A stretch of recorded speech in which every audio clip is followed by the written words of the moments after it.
nasa first year high school. Alas 3 ng hapon.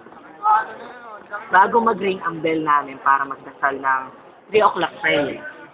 Si Ma'am Roxanne Bandal ang aming teacher. Nagkalakasan mo. Nasa dulo yung room namin ng first year bill. Sa first floor. Lakasan mo. Dala ako muna. Tapos, Lakas mo. tapos, may nag-excuse ako. Sabi ko mag-CCR lang ako. Lakas mo. Pupunta ko man. Sabi ko mag-CCR lang ako. Ngayon nung nag-CR ako, sa CR ng lalaki, syempre. Malamang. May umiyak ako, may naririnig akong umiyak na batang lalaki dun mismo sa CR namin.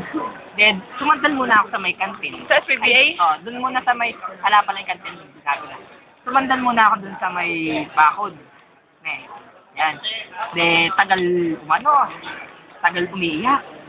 Nakapagdasal na dun, umiiyak pa rin, pero sakto alas 3. Tapos, nung tumigil umiyak, pinasukan ko. Nahinga ako, ihingi na ako yan eh. Nung titingnan ko dun sa may CR, wala. Ayan. Basta tumihi pa rin ako kahit nandun siya, kahit hindi pa niya ako, basta wala siya. Akala mo ba niya ako? Tapos ngayon, dinedma ko.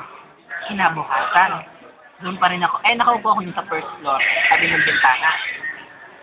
Ngayon, sa tapat kasi namin may hagdanan papunta sa second floor, din kung ganun, tapos ganun. Ngayon, naaninag ko, alas 3 ulit, may pababang lalaking bata. Pero, hindi ko man nakikita yung mukha, pero nakaputi siya. Tapos nung nag-ring yung bell, tatayo ko, makikita ko wala yung bata. Kapag dumaan ka dun, wala ka namang ibang papasukan kasi kami nasa dulo. Straight yun papunta doon sa ibang room. Ngayon, hindi ko na yun yung second year naman, nakita ko na naman yung bata.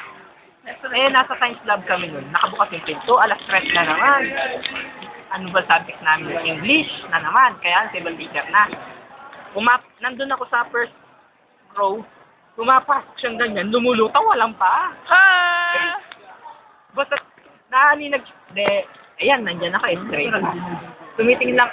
Nakikinig ako sa teacher ko. Nakita ko pumapasok. Hanggang sa tumapat sa akin. Dire-diretso sa likod. Pagtingin ko ganun na wala na naman. Ay, may third eye ka nga pala, kaya nakikita mo. Meron pa. Ito yung masaya. Magsiserve ako ng first mass. So, sobrang excited ko. 4:30 ako nakapuntang simbahan, sa kumbento. Sarado pa yung simbahan, pati yung kumbento. Pero bukas yung isang ilaw dun sa may likod ng kumbento, gilid ng simbahan. Kasi katabi nun, simbahan, school namin. Ano naman sa amin ba kasi? 5. First mass kasi dun, mga 5 or 5:30. So, yan. Sarado, tulog pa yung mga pari. Hindi pa nagkakampana kasi gusto ko na magkakampana ako eh.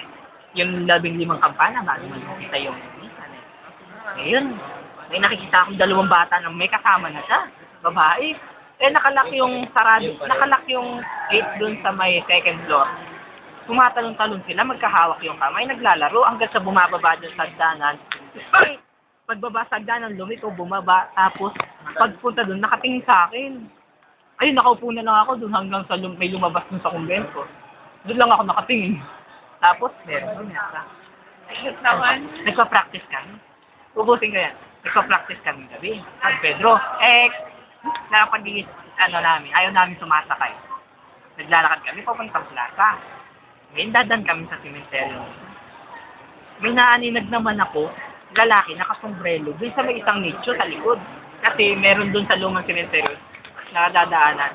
First nicho, tapos dito, bakante, dito, nicho na naman. Dito sa pagitan mo, may lalaking naka-straight body lang. Dahil ngayon, naglalakad ka. Nung pagbalik kong ganun step na, wala. Ayan. Tapos yung kinuwento ko naman sa'yo, umuwi ako. Pagka-uwi ko doon, may hawak-hawak ko yung cellphone ko. Ayan, hawak-hawak ko. Hawak-hawak ko ganyan. Ngayon, sasarado ko yung lumang pinto sa lumang bahay. May pumitik sa, may humawak ng kamay ko. Pumitik na gano'n. Nahitsa ko yung cellphone ko. Ngayon, makakapain ko, walang ilaw. May makakapa ako, may naaninag ako dun sa may tulong. Nandun yung isang maliit na bangko, yung lumba-lumba. May malaki kasi kami sa kamaliit. Pero matanda na rin yun, nung buhay pa lolo ko, nandun na yun. Nakapa ako dun sa ilalim ng lamesa. Nung upuan, di ba nakakatakot? Tama. Kalayo, nandito ako, dito napunta. Ay! Promise? Joke. Tapos, ano pa? Meron pa eh. Ayun. Hindi na wala ng Pinsan ko panda. naman na ngipin, namatay in 2005. Philippines. Ngayon, yung namatay siya, lunod lang, inatake sa puso, nangangapati na sa iyo. Inatake sa puso, yun, 1 minuto siyang nasa ilalim ng tubig, nakapano pinsan ko. Pagangas niya, kabigat-bigat, nangingitim na. Ay. Ngayon, mama ko nga napasugod pa, sinundo ng tita ko, kasi nabalitaan ganun nangyari sa pinsan ko, na mabait naman. Tapos yun, parating naman nagpaparamdam. Sa amin, sa likod namin, makikita mo yung sa pulo, may ilog doon mismo namatay. Likod niya? Malayo. Tanaw mo lang pero malayo. Kasi bukid yun sa may likod. Tapos, nung lilibing siya, nung pagdating, pagka-baon niya mismo, nung pagkatakit mismo nung ano niya, Lupa. kasi kami na nag-provide nung lilibingan niya, kasi itisik pa siya dun sa lumang cemetery. Pinalibing namin, dun sa memorial, sa Bago. Para hindi siya mahigit. Kasi mabait sa mama ko. Alam mo na yung mama ko, kusang mama. Ayun yung attorney ng laing wanta dun sa amin. Oh, Tapos, ganyan. Ha?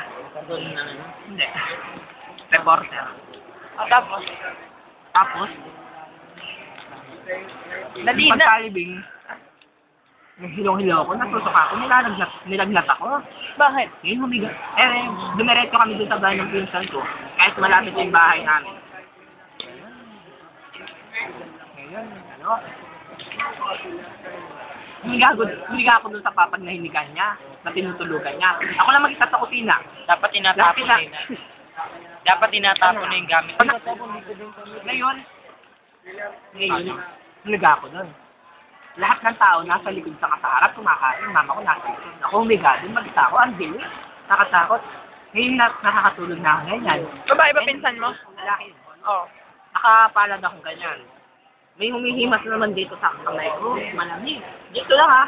Tapos bigla ako napatayo. Nawala hilo ko sa kainin ko. Tapos Ay, sabi ko sa mama ko. kinuha niya? Sabi ko sa mama ko, Ma, okay na ako. Gugutom ako. Ako.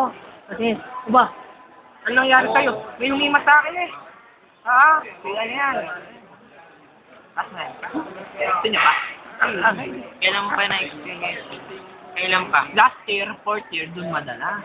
Hindi yung anong kauna-unahan? First year. Oh, 4th year. Pero, meron pa yun sir. Nag-expire tayo. Oh, tatanungin ko kay mama may friend. First year ulit ako. May puro section kasi namin, puro santo yun. Sa pinakagitna nun, Nakikita ko yung meron yan. St. Therese, De Madre yung santo nila nun. Sa aming St. Joseph muna kami, third section ng first niya, doon kami sa lugar. Ngayon nang dumadaan ako dun sa sa Hindi mo lang room. nakikita yun. Dalawa yung, wag kang epal, ako muna. Ano yun? Tanghali. Papasok ako konti pa. Naga akong pumasok nung araw na yun, doon lang ako nakakagang pumasok. May haligi doon sa gitna.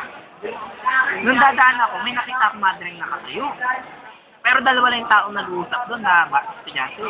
Nung paglagpas ko, nung bago ako matapat sa haligi may madring nakatayo. Nung paglagpas ko sa haligi, tingnan ko ulit, nawala.